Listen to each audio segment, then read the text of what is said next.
લોકોએ પાર્ટ 1 વિડીયોમાં જોયું છે કે આપણે આપણા મિત્રની જાનને લઈને આવી ગયા ગામડે અને આ પાર્ટ 2 વિડીયો થવાનો છે. જેવા નિકા પૂરા છે વરાજાને મળીને આવી ગયા ડાયરેક્ટલી પેટનો ખાડો પૂરવા માટે. અહીંયા તો ફૂલ જ પબ્લિક છે હો ભાઈ. ત્યારબાદ જમવા માટે અમે લાઈનમાં ઊભા રહી ગયા અને અમારો વારો પણ આવી ગયો અને જમવામાં તો ઘણી બધી આઈટમ છે પણ કાંઈ મૂકવાનું જ નથી. બાકા ચીકી બોલાવી દેવાની છે જમવામાં તો આજે. ઘર ભેગું થાને ભાઈ. જમીને બહાર આવ્યો તો થઈ ગયો જોહરની નમાઝનો ટાઈમ. તો આવી ગયા ખાટસુરા ગામની મસ્જિદમાં નમાઝ પડવા માટે. મસ્જિદ તો ખૂબ જ માશાઅલ્લાહ છે કેમ કે હું અહીંયા 2 થી 3 વાર 3 દીની જમાતમાં આવેલો છું. ઉજુ બનાવી દીધો ને હું આવી ગયો મસ્જિદની અંદર. અહીંયા તો માશાઅલ્લાહ ફિલ્ટર છે તો મેં 1 ગ્લાસ પાણી પીધું. ત્યારબાદ જમાત થઈ ગઈ ઊભી.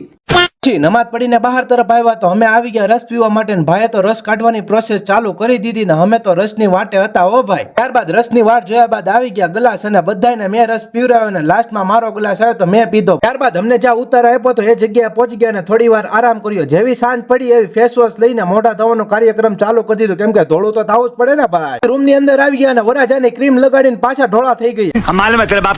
ત્યારબાદ વરાજાને તૈયાર થઈને અમે લોકો આવી ગયા બધા માંડવે કેમ કે હવે વિદાયની તૈયારી થવાની છે ને વરાજો તો જો હરખાય છે.